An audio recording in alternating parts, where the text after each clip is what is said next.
Let's eat Pansit Bato in Cabiang Tunnel.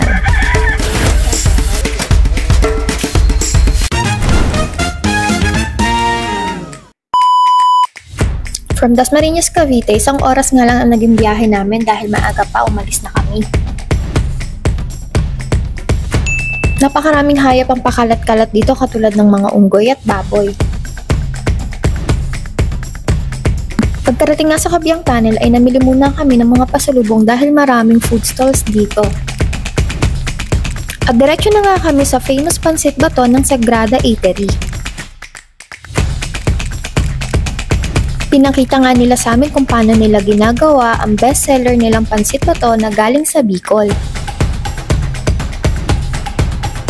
100 pesos per plate nga lang ito at 2 to 3 person na ang pwedeng magkasya sa order na to. Sobrang na-enjoy ko nga ang Pansit Bato na to. Sobrang init niya nung hinain sa amin. Kaya kayo, tikman nyo na din at para makita nyo ang details ng Pansit Bato at full video, watch nyo na ang YouTube channel namin, Cravings and Destinations by Madam OBR.